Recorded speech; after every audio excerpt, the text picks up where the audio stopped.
नमस्कार दोस्तों, कैसे हैं आप लोग। उम्मीद करते हैं आप लोग बहुत अच्छे होंगे और आपकी तैयारी बेहतर ढंग से चल रही होगी दोस्तों, क्योंकि आपको पता ही है परीक्षाएं जल्द ही लगने वाली हैं, नोटिफिकेशन जारी ही होने वाला है दोस्तों। इसलिए यह महत्वपूर्ण हो जाता है कि आप तैयारी बिल्कुल करते रहें, इसमें आप ढिलवाई बिल्कुल न डालें, ठीक है।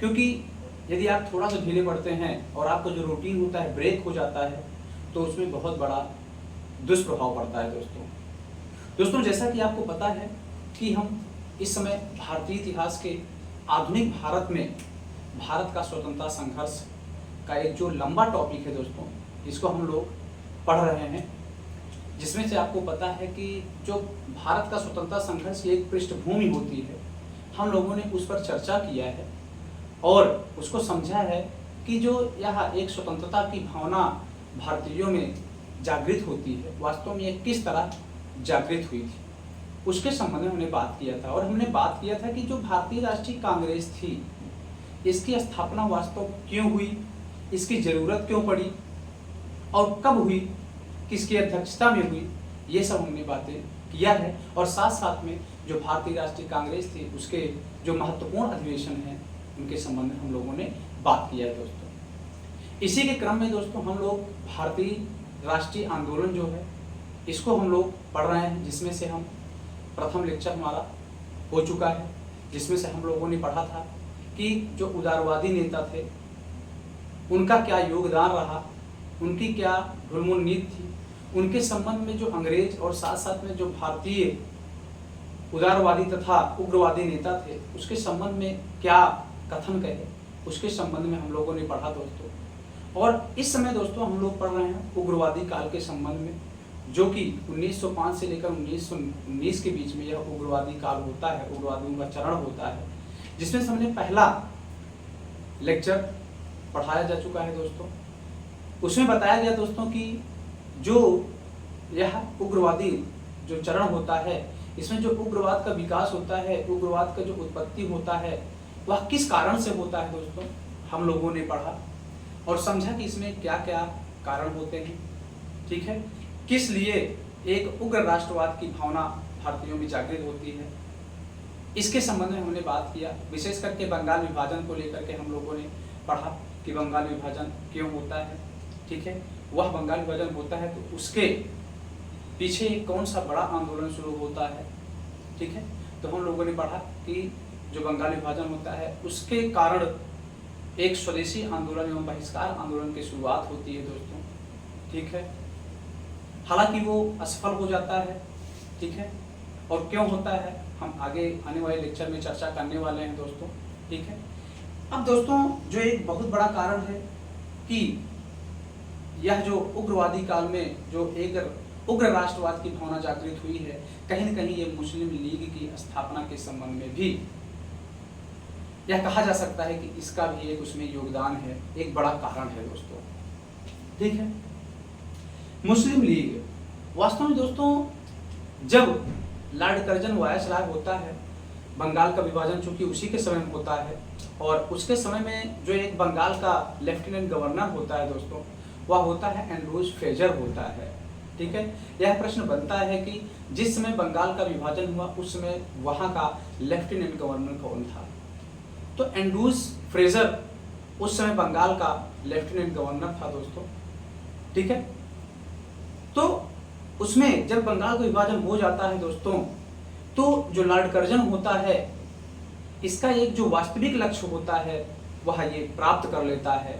और जब यह लक्ष्य ये बंगाल विभाजन का लक्ष्य ये प्राप्त कर लेता है तो इसके माइंड में, दिमाग में कहीं न कहीं ये चलता रहता है कि यदि मुसलमानों को हम अपने पक्ष में कर लें तो यह जो एक हिंदू और मुस्लिम एक जो गुट हुए हैं, इनकी जो एक समूह हुआ है, यह टूट जाएगा, इसमें फूट पड़ जाएगा और हम कहीं न कहीं शासन करने में हमें एक सुचारू रूप मिल जाएगा दोस्तों। तो होता क्या है दोस्तों, जो लॉर्ड कर्जन होता है इसका एक जो समर्थक होता है, उस समय ढाका में इसके एक समर्थक होते हैं, ठीक दोस्तों, जिनका नाम होता है सलीमुल्लाह खां। ढाका के नवाब होते हैं सलीमुल्लाह खां। उनको यह कहता है कि आप यदि मुसलमानों, जो भारतीय मुसलमान हैं, उनसे एक कॉन्फ्रेंस कर लें, एक सम्मेलन कर लें और उनको समझाएं कि यदि ये मुस्लिम संगठन यदि बन जाता है तो इसके माध्यम से, इस संगठन के माध्यम से जो मुस्लिम लोग परेशान किए जाते हैं या उनकी मांगों को उठाया नहीं जाता है, उनकी मांगों को स्वीकार नहीं किया जाता है, तो इस संगठन के माध्यम से, या यूँ कहें तो जो सलीमुल्लाह खां है, आपके माध्यम से उनके मांगों को, सारी मांगों को पूरा कर दिया जाएगा। दोस्तों, यह जो लॉर्ड कर्जन था, इसके द्वारा सलीमुल्लाह खां को कहा गया। क्यों? क्योंकि जो सलीमुल्लाह खां थे वह अंग्रेजों के समर्थक हुआ करते थे। दोस्तों, सलीमुल्लाह खां क्या करता है दोस्तों, एक कॉन्फ्रेंस आयोजित करता है।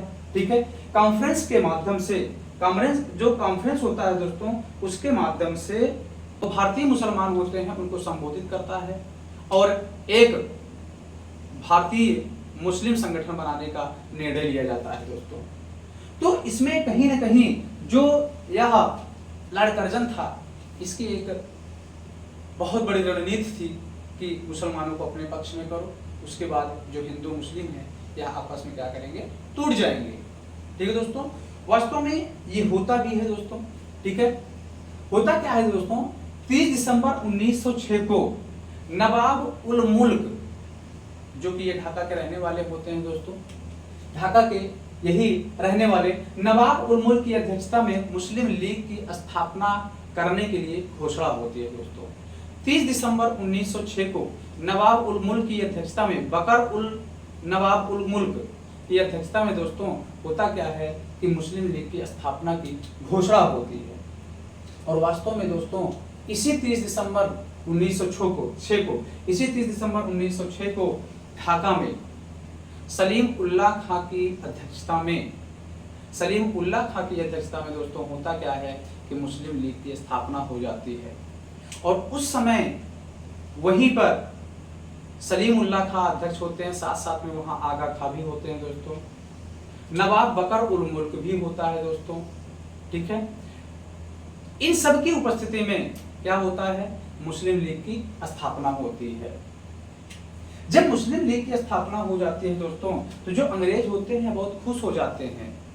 अंग्रेज वो जो होते हैं या बहुत खुश हो जाते हैं। क्यों खुश हो जाते हैं, इसका सिर्फ यही एक खुशी का जो परिणाम होता है, इसका मतलब ये होता है दोस्तों कि यदि हिंदू और मुस्लिम अलग हो जाते हैं तो हमको इन दोनों के बीच में जो दरार पड़ेगा, इसको बढ़ाने में देरी नहीं लगेगी और साथ साथ में जो शासन है उसको हम सुचारू रूप से चला पाएंगे। ठीक है दोस्तों, तो यह जो घोषणा होती है वह 30 दिसंबर 1906 को होती है दोस्तों। उसके बाद शीघ्र ही जो तत्कालीन कुछ समय बाद लॉर्ड मिंटो वायसराय बनता है। ठीक है दोस्तों, जब लॉर्ड मिंटो वायसराय बनता है तो वह क्या करता है, अपने निजी सचिव डनलप स्मिथ के माध्यम से अलीगढ़ कॉलेज को सूचना देता है, पत्राचार करता है और कहता है, उस समय जो अलीगढ़ कॉलेज के जो वास्तव में दोस्तों प्रिंसिपल होते हैं वह आर्क बोर्ड होते हैं, उनको इस अपने निजी सचिव डनलप स्मिथ के माध्यम से सूचना भिजवाता है और कहता है कि उसको कहो, मींस किसको, जो अलीगढ़ कॉलेज के प्रिंसिपल हैं, कौन, आर्क बोल्ड को कहता है कि वह एक मुस्लिम शिष्टमंडल को हमारे पास लेकर आए और उनको ये भी कह दे कि यदि उनके पास कोई मांग है और नहीं है तो भी मांग को लेकर आए, कि हमसे वायसराय के सामने अपनी मांगों को प्रस्तुत करें।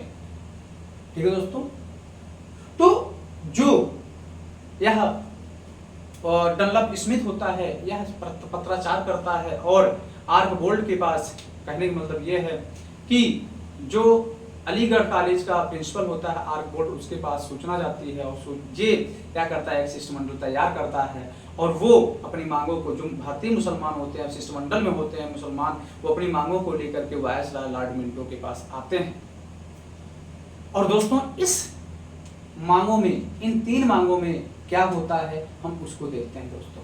ठीक है, आइए दोस्तों इन 3 मांगों में होता क्या है, इसके पहले हम एक बात कर लें कि जो ये शिष्टमंडल जो वायसराय के पास आता है दोस्तों, यह जो शिष्टमंडल का जो अध्यक्ष होता है वह दोस्तों आगा खां होते हैं। आगा खां के नेतृत्व में यह शिष्टमंडल 1 अक्टूबर 1906 को वायसराय के पास पहुंचता है और अपने 3 मांगों को प्रस्तुत करता है उसके सामने।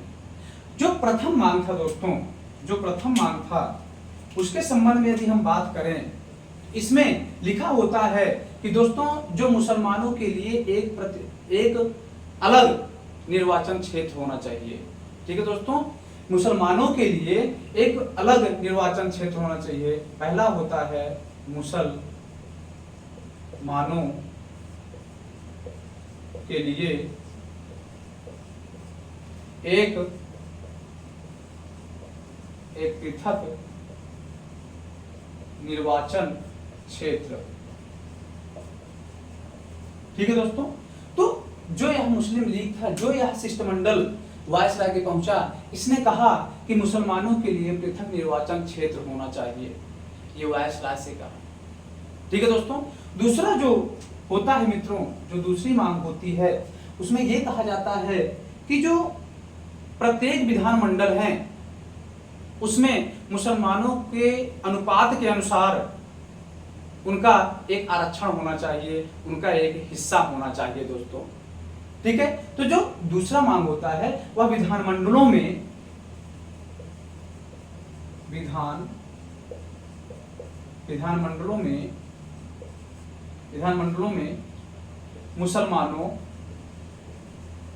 मुसलमानों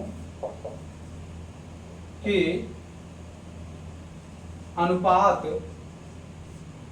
अनुपात के हिसाब से आरक्षण। ठीक है दोस्तों, जो ये आरक्षण का मतलब ये है कि दोस्तों इनका स्थान एक फिक्स कर दिया जाए। ठीक है, जो मुसलमानों का जो एक अनुपात है, उनकी जनसंख्या का जो अनुपात है दोस्तों, उसके हिसाब से उनको एक स्थान दे दीजिए, आरक्षण कर दीजिए कि वह स्थान पर कोई और नहीं आ पाएगा मित्रों। यह इनकी दूसरी मांग थी। पहली क्या थी दोस्तों, मुसलमानों के लिए एक पृथक निर्वाचन क्षेत्र हो, और दूसरा हो जाता है विधानमंडलों में जो मुसलमानों की जनसंख्या के अनुपात के संबंध में, मुसलमानों के अनुपात के हिसाब से उसमें आरक्षण होना चाहिए दोस्तों। और जो तीसरी मांग होती है दोस्तों, वह होता क्या है कि जो मुसलमान होते हैं उनके शैक्षिक संस्थाओं की स्थापना करने के लिए तथा उनको जो शैक्षिक संस्थाएं स्थापित होंगी उनको सरकारी सहायता उपलब्ध कराने के लिए मांग की गई। जो तीसरा पॉइंट होता है मित्रों, वह मुसलमानों के लिए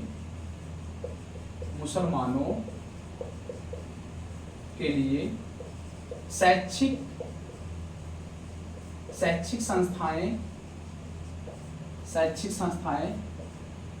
संस्थाओं का स्थापना करना तथा उन्हें सरकारी सहायता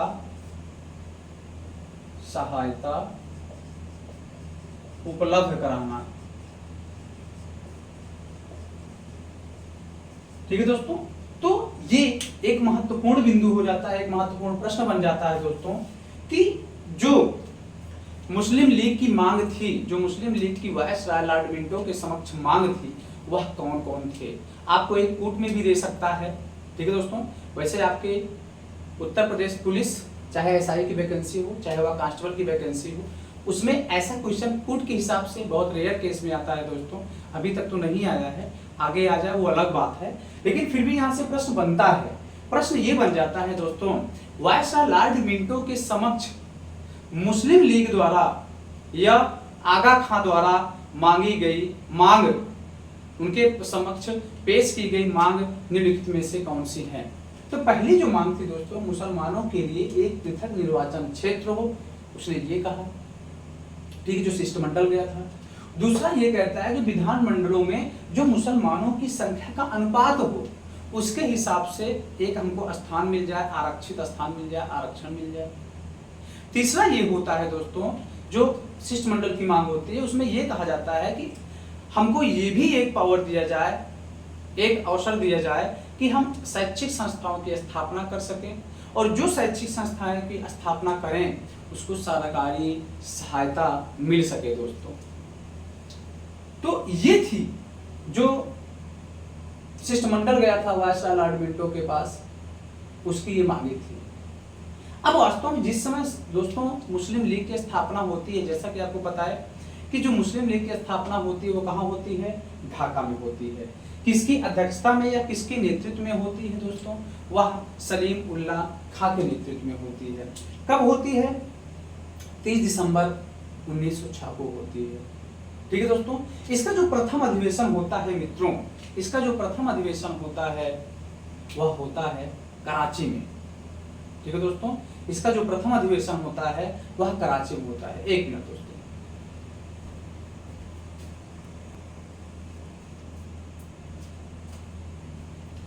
तो दोस्तों हम कहाँ थे, जो यह मुस्लिम लीग का जो प्रथम अधिवेशन होता है वह 1907 में कराची में होता है दोस्तों, और जो इसके प्रथम अध्यक्ष होते हैं वह मुश्ताक हुसैन होते हैं दोस्तों। तो प्रश्न यहाँ से ये भी बन जाता है, जैसे हम पढ़ते हैं भारतीय राष्ट्रीय कांग्रेस को पहला अधिवेशन, दूसरा अधिवेशन, हालांकि उसमें ज़्यादा महत्वपूर्ण प्रश्न बनते हैं, महत्वपूर्ण अधिवेशन भी हैं। यहाँ से 2 या 3 महत्वपूर्ण अधिवेशन हैं दोस्तों, जिसमें से पहला अधिवेशन कहाँ हुआ, 1907 में हुआ, कराची में हुआ। इसके जो वास्तव में अध्यक्ष होते हैं दोस्तों वह कौन, मुश्ताक हुसैन जी होते हैं। कौन होते हैं दोस्तों, मुश्ताक हुसैन जी होते हैं। दूसरा अधिवेशन जो होता है मित्रों, दूसरा जो अधिवेशन होता है वह कहाँ होता है, मुस्लिम लीग का जो दूसरा अधिवेशन होता है वह होता है अमृतसर में। और कब होता है दोस्तों, यह 1908 में होता है। और जो इसके अध्यक्ष होते हैं दोस्तों वह होते हैं सर सैयद इमाम होते हैं। सर सैयद इमाम मुस्लिम लीग के दूसरे अधिवेशन के अध्यक्ष होते हैं। ठीक है दोस्तों, अब उसके बाद होता क्या है मित्रों, अब मुस्लिम का संविधान बनता है। जो मुस्लिम लीग होता है उसका संविधान बनता है, जैसे भारतीय राष्ट्रीय कांग्रेस का संविधान बना, उसी तरीके से जो मुस्लिम लीग होता है उसका भी संविधान बनता है दोस्तों। अब संविधान में कुछ शर्तें रखी जाती हैं, अंग्रेजों द्वारा कुछ शर्तें रखी जाती हैं। ठीक है दोस्तों, कि उन शर्तों को पालन करना अनिवार्य होता है, किसको, मुस्लिम लीग। वास्तव में जो इन शर्तों में 2 महत्वपूर्ण शर्तें होती हैं दोस्तों। ठीक है, इन शर्तों में कहा जाता है कि जो भारतीय मुसलमान के अंदर ब्रिटिश सरकार के प्रति वफादारी होनी चाहिए। जो भारतीय मुसलमान, इसका पहला पॉइंट होता है या पहला शर्त होता है कि जो भारतीय मुसलमान हैं उनको उनके दिमाग में, उनके माइंड में जो ब्रिटिश सरकार है उनके प्रति वफादार होना जरूरी होता है दोस्तों। और साथ साथ में जो अंग्रेजों के प्रति एक भ्रामक धारणाएं होती थी वह मुस्लिम लीग और मुस्लिम लीग के सदस्य तथा मुसलमानों के सदस्य के अंदर एक भ्रामक धारणा नहीं होनी चाहिए। यह पहली शर्त होती है मित्रों।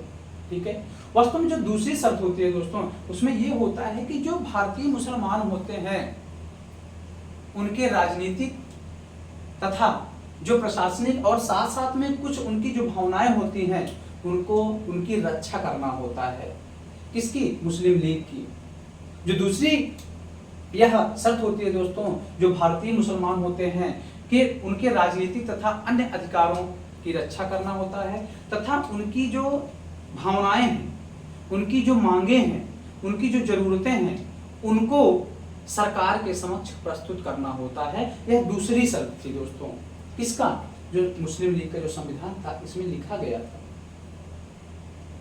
ठीक है, तो ये कहीं न कहीं जो प्रस्तुत करना होता है मुस्लिम लीग का जो संविधान होता है, और जो यह पृथक निर्वाचन इनको मिलता है। और पृथक निर्वाचन मिलने का मतलब क्या हुआ दोस्तों, पृथक निर्वाचन जो मांग की गई थी अभी मांग नहीं हुई है, अभी इस मांग को पूरा नहीं किया गया है।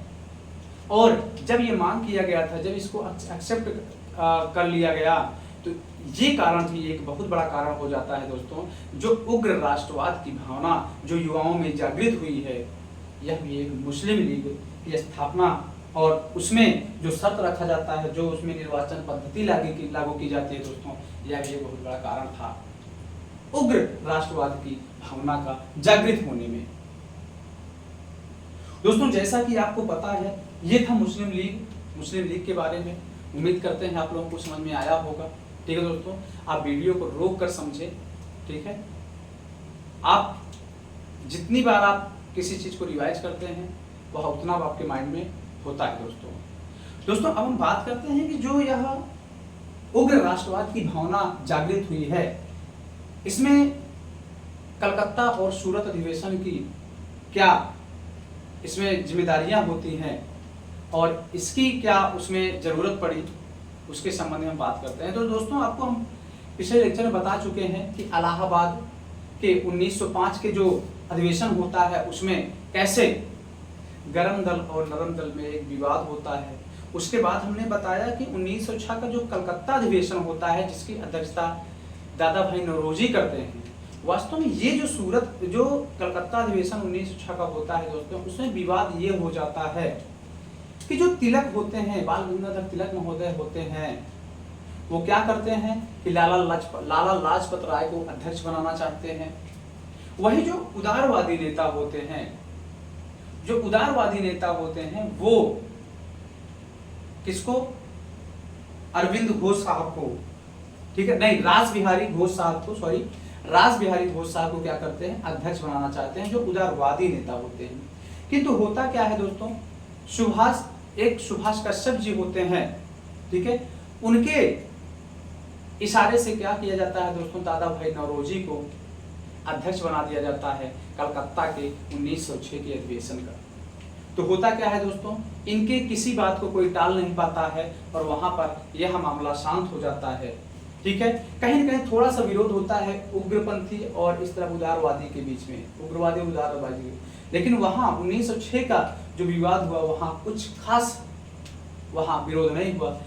होता तब है 1907 का अधिवेशन में दोस्तों, जो सूरत का अधिवेशन 1907 का अधिवेशन होता है कांग्रेस का, उसमें होता क्या है दोस्तों, जो उदारवादी नेता होते हैं वह ये चाहते हैं कि ये जो अधिवेशन है सूरत में हो, और जो उग्रवादी नेता होते हैं दोस्तों, जो कि वो महाराष्ट्र के होते हैं, जैसे कि बाल गंगाधर तिलक विशेष करके, ये चाहते हैं कि जो सूरत का वो जो अधिवेशन होने वाला है 1907 का अधिवेशन वह नागपुर में हो। ठीक है, लेकिन जो उदारवादी नेता थे वो उनकी कहीं न कहीं सोच थी कि यह नागपुर में इनके गृह स्थान पर यह जो अधिवेशन होगा होने वाला नहीं है। होता क्या है दोस्तों, यह अधिवेशन हो जाता है सूरत में, ठीक है, जिसकी अध्यक्षता रास बिहारी बोस करते हैं। रास बिहारी बोस दोस्तों 1906 में भी करते हैं, लेकिन वह स्थगित हो जाता है। ठीक है, तो फिर से यह 1907 में अध्यक्षता करते हैं। और दोस्तों इसी अध्यक्षता में आपको बता दें कि ये जो बाल गंगाधर तिलक होते हैं, बाल गंगाधर तिलक को अंग्रेज सरकार या जो अंग्रेज अधिकारी होते हैं इनके पास राजद्रोह का मुकदमा लिखते हैं, और मुकदमा चलाने के बाद इनको गिरफ्तार करके दोस्तों 18 महीने के जेल के हेतु मांडले जेल में, जो कि मांडले जेल मीन्स वर्मा में या कहे तो म्यांमार में है, आज भी है मांडले जेल, वहां पर भेज दिया गया 18 माह के लिए दोस्तों। कुछ किताबों में आपको 6 वर्ष भी दिखेगा दोस्तों। ठीक है, तो आप देखें तो 18 माह के लिए इन्हें क्या कर दिया गया दोस्तों, मांडले जेल में भेज दिया गया। तो कहीं न कहीं जब ये मांडले जेल में इनको भेज दिया गया बाल गंगाधर तिलक महोदय को, तो एक जो युवा थे उनके अंदर एक उग्र राष्ट्रवाद की भावना जागृत हुई दोस्तों। तो कहीं न कहीं जो सूरत अधिवेशन था, जो सूरत 1907 का सूरत अधिवेशन था, यह भी उग्र राष्ट्रवाद की भावना को जागृत करने में, ठीक है, यह भी मदद करती है। अब हम बात करते हैं दोस्तों मार्ले मिंटो सुधार के संबंध में। ठीक है, मार्ले मिंटो सुधार के संबंध में हम बात करते हैं। वास्तव में दोस्तों जो यह मार्ले मिंटो सुधार अधिनियम होता है, इसका अंग्रेजों के लिए एक ये बहुत बड़ा काम करता है और अंग्रेज इससे बहुत खुश भी होते हैं दोस्तों। होता क्या है दोस्तों, जो मुस्लिम शिष्टमंडल की 3 मांगे थी वह मार्ले मिंटो सुधार में स्वीकृत कर लिया जाता है दोस्तों। मार्ले मिंटो सुधार ये कब होता है? 1909 में। ठीक है दोस्तों, इसी मार्ले मिंटो सुधार को ध्यान दीजिएगा। यह इस मार्ले मिंटो सुधार को क्या नाम है? वास्तव में जो वास्तविकता नाम यह है भारत परिषद अधिनियम। भारत परिषद अधिनियम 1909। ठीक है दोस्तों, जैसा कि आपको पता है कि 1861 के अधिनियम में सुधार करने हेतु 1892 का अधिनियम लाया गया मित्रों। ठीक है, 1861 के अधिनियम में सुधार करने के लिए 1892 का अधिनियम लाया गया और 1892 के अधिनियम में सुधार करने हेतु दोस्तों भारत परिषद अधिनियम 1909 लाया गया। क्योंकि भारत परिषद अधिनियम यह लॉर्ड मिंटो के समय में आया दोस्तों, और उसमें सहयोग मार्ले भी दिया था, जो कि इसका सचिव था, मार्ले भी दिया था। इसलिए भारत परिषद अधिनियम 1909 को मार्ले मिंटो सुधार अधिनियम भी कहते हैं दोस्तों। यह कई बार प्रश्न आया है दोस्तों कि आपको मैच करने के लिए दे दिया जाता है कि मार्ले मिंटो सुधार अधिनियम, इंडिया पिट्स एक्ट अधिनियम, एक्ट ऑफ सेटलमेंट अधिनियम, ठीक है, और भी एक अधिनियम दे दिया जाता है और उसमें कहा जाता है मैच कीजिए। तो मार्ले मिंटो सुधार अधिनियम 1909 में यह पारित होता है दोस्तों, और यह एक अरुंडेल, सर अरुंडेल होते हैं, उनकी समिति की सिफारिश पर, ध्यान दीजिएगा, बहुत महत्वपूर्ण यह प्रश्न हो जाता है कि मार्ले मिंटो सुधार अधिनियम या भारत परिषद अधिनियम 1909 किसकी सिफारिश पर पारित होती है। ठीक है दोस्तों, तो सर अरुंडेल समिति की सिफारिश पर यह मार्ले मिंटो सुधार या भारत परिषद अधिनियम 1909 यह पारित होता है। ठीक है दोस्तों, यह जो 1900 मार्ले मिंटो सुधार होता है यह सर अरुंडेल समिति की सिफारिश पर पारित होता है। दोस्तों, इस मार्ले मिंटो जो अधिनियम होता है यह जो 3 मांगे थी उनको स्वीकार कर लिया। जो मुस्लिम शिष्टमंडल की 3 मांगे थी, या यूं कहें मुस्लिम लीग की जो 3 मांगे थी, उसको स्वीकार कर लिया गया। स्वीकार करके दोस्तों की होता क्या है कि मुस्लिम लीग को या मुसलमानों को एक अलग निर्वाचन क्षेत्र, मताधिकार का पावर दिया जाता है, और साथ साथ में एक अलग निर्वाचन क्षेत्र दिया जाता है। साथ साथ में इनको दोस्तों विधान मंडलों में जो एक जनसंख्या के अनुपात के आधार पर इनको स्थान मिलता है वो भी दे दिया जाता है। और इसी लॉर्ड जो मार्ले मिंटो सुधार अधिनियम 1909 के तहत ही दोस्तों उनको शैक्षिक संस्थाओं की स्थापना करने का एक पावर दिया जाता है, और कहा जाता है कि यदि आप संस्थाएं स्थापित करते हैं भारतीय मुसलमानों को, यदि आप संस्थाएं स्थापित करते हैं तो उसमें सरकारी सहायता भी दी जाएगी, बशर्ते जो आपका संविधान लागू हुआ है, मीन्स मुस्लिम लीग का जो संविधान लागू हुआ है उसमें जो शर्तें हैं उनसे आप बाहर नहीं जाएंगे, आप शर्तों से नहीं मुकरेंगे। ठीक है, तो दोस्तों होता क्या है, मार्ले मिंटो सुधार अधिनियम 1909 के तहत यह स्वीकार कर लिया जाता है, और इसी के अनुसार मार्ले मिंटो सुधार के साथ ही जो भारत में अंग्रेजों की एक नीति आती है, फूट डालो और राज करो। ठीक है, फूट डालो और राज करो की नीति ये अंग्रेजों द्वारा चलाई जाती है। आपको पता होना चाहिए दोस्तों कि लॉर्ड मिंटो ने, आपको बता दें कि लॉर्ड मिंटो ने मार्ले से कहा, यह बहुत ही महत्वपूर्ण है दोस्तों। लॉर्ड मिंटो जो होता है यह मार्ले से कहता है कि हम सांप के दांत बो रहे हैं, सांप के दांत बो रहे हैं, जिसका परिणाम या जिसका फल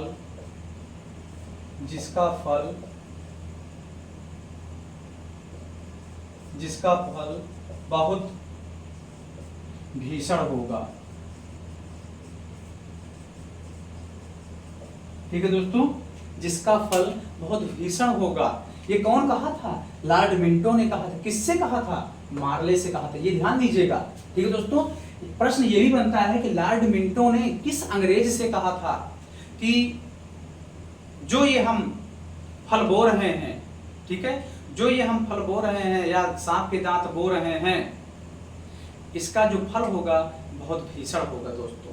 ठीक है, प्रश्न ये बनता है। या फिर ये भी बन जाता है किस घटना के क्रम में या किस अधिनियम के लिए लॉर्ड मिंटो ने मार्ले से कहा था कि हम सांप के दांत बो रहे हैं जिसका फल बहुत भीषण होगा। तो यहां से ये प्रश्न बन जाता है दोस्तों, ठीक है। तो यह मार्ले मिंटो सुधार 1909 के संबंध में इसने कहा था। किसने कहा था दोस्तों? लॉर्ड मिंटो ने मार्ले से कहा था। तो दोस्तों इसमें एक प्रश्न ये भी बनता है कि फूट डालो और राज करो, जो अंग्रेजों की नीति थी, एक फूट डालो और राज करो की रणनीति हो या किस अधिनियम के तहत कहा गया दोस्तों, ठीक है। तो किस अधिनियम के तहत कहा गया था? मार्ले मिंटो सुधार अधिनियम या भारत परिषद अधिनियम 1909 के माध्यम से, या इसी के बाद कहा था। और किस लिए कहा था? क्योंकि ये मुसलमानों को, इसके माध्यम से मुसलमानों को जो एक अलग निर्वाचन क्षेत्र दे दिया गया था, शैक्षिक संस्थाओं की स्थापना करने की अनुमति दे दी गई थी, विधानमंडलों में उनके संख्या के अनुपात के आधार पर आरक्षण या स्थान दे दिया गया था, इसलिए दिया गया दोस्तों, ठीक है। तो इसके माध्यम से भी चूंकि अब हिंदू मुस्लिम बट गए, हिंदू मुस्लिम का जो एक मत देने का क्षेत्र था वह भी क्षेत्र ही बट गया, और अब फाइनली होता क्या दोस्तों, इसी के साथ धीरे धीरे हिंदू मुस्लिम में क्या होता है, बहुत विवाद शुरू हो जाता है। और फाइनली आप देखते हैं कि कैसे पाकिस्तान टूट करके भारत से अलग हो जाता है। इस मुस्लिम लीग में दोस्तों ध्यान दीजिएगा, यदि हम मोहम्मद अली जिन्ना की बात करें तो इस मुस्लिम लीग में मोहम्मद अली जिन्ना 1913 में सम्मिलित होते हैं, और 1913 में सम्मिलित के बाद कुछ ही समय बाद वह क्या करता है, मुस्लिम लीग का नेतृत्व संभाल लेता है दोस्तों, ठीक है दोस्तों। तो यह मुस्लिम लीग था, और मुस्लिम लीग के क्रम में दोस्तों हमने देखा कि मार्ले मिंटो सुधार जो था इसको पढ़ा, और साथ में कलकत्ता तथा 1906 का कलकत्ता अधिवेशन, और साथ में सूरत 1907 का सूरत अधिवेशन को भी पढ़ा, और इन सब के बारे में जाना कि कैसे ये सब उग्र राष्ट्रवाद की भावना को जागृत करने में मदद करते हैं, ये कारण होते हैं दोस्तों। अगले लेक्चर में दोस्तों हम बात करेंगे कि आज हमने पढ़ा क्या दोस्तों, बंगाल को पढ़ लिया, ठीक है, ये पिछले लेक्चर में पढ़े थे दोस्तों, और स्वदेशी एवं बहिष्कार आंदोलन को भी पढ़ लिया, ठीक है, और साथ में सूरत अधिवेशन को पढ़ा दोस्तों 1907 को, और मार्ले और मिंटो को भी पढ़ा दोस्तों। अगले लेक्चर में दोस्तों हम लोग क्या बात करेंगे, दिल्ली दरबार के संबंध में बात करेंगे, लखनऊ पैक्ट के बारे में बात करेंगे, ठीक है, और होम रूल आंदोलन के संबंध में बात करेंगे दोस्तों, ठीक है।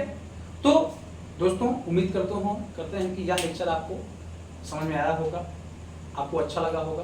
दोस्तों यदि आप हमारे वीडियो पे नए हैं तो हमारे चैनल को सब्सक्राइब करें, अपने मित्रों के साथ शेयर करें दोस्तों, शेयर आप जरूर कर दिया करें, ठीक है, जो आपके मित्र पढ़ाई कर रहे हों, क्योंकि हमारे इस JRF एकेडमी यूट्यूब चैनल पर फ्री में पढ़ाया जाता है दोस्तों, जिसमें से आने वाली कुछ भर्तियों के संबंध में पढ़ाया जा रहा है, जैसे उत्तर प्रदेश पुलिस कांस्टेबल, साथ में RO ARO APS, और साथ में UTSC की परीक्षा जो एक एंट्रेंस टेस्ट होता है PET, उसके संबंध में यहाँ पर दोस्तों आपको पूरा फुल मटेरियल दिया जा रहा है कि इससे बाहर एक भी क्वेश्चन आने वाला नहीं है दोस्तों, ठीक है। तो यह लेक्चर दोस्तों यहीं पर समाप्त होता है। जय हिंद, नमस्कार।